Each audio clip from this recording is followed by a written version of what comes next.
I think about the night of the flood every moment of every day. We tried our hardest that night, and it wasn't enough to save your daughters. We were devastated alongside you. I regret not communicating more with each of you earlier, and I'm so sorry. Every morning, waking up is hard. Every moment of every day is hard, and yet that pain feels like nothing compared to what you're going through. To talk openly about our pain feels like I'm insulting you, so I've largely remained quiet.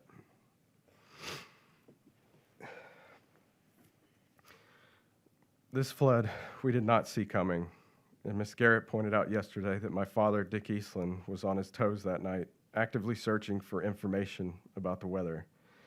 He started looking at the weather 30 minutes before we were even in a flood warning. He looked upstream of us at the UGRA and GBRA river sensors, and those river gauge sensors were offline, so we could only rely on the gauges downstream of us. We looked at the radar. The storm was moving to the northeast and to the southwest of us. There was nothing behind it, so it felt like it had to end soon. Instead, for reasons I still do not understand, that storm cell stopped in its tracks, completely above us, anchored to our location, and swirled around us for 4 hours straight.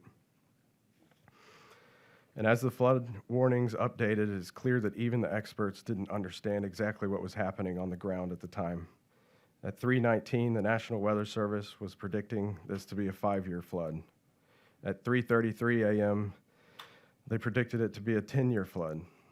Ms. Garrett pointed out yesterday that my dad was underwater at 3:51 a.m. And at 4 a.m., when we were close to the peak of the flood, the National Weather Service was predicting this to be only a 25-year flood.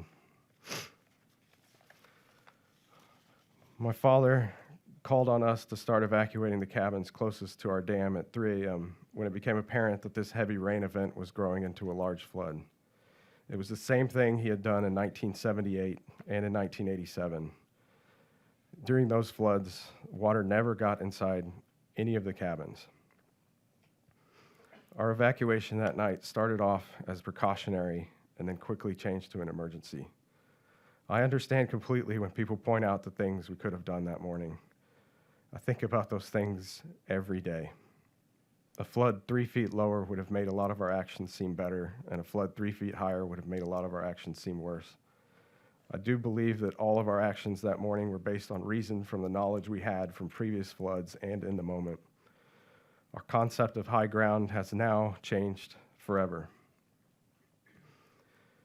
Even with this flood being what it was, we feel like we have failed our parents. When you drop your children off with us, you're putting them in our care, the same way you all surely feel when your children's friends sleep over at your house. You would fight for them. You would put your life on the line for them to keep them safe. And if harm came to them, you would be devastated. These girls were our youngest campers, and they're amazing counselors who we watched grow up. The world was a better place with them in it. And the anger at us for not being able to keep them safe feels completely reasonable.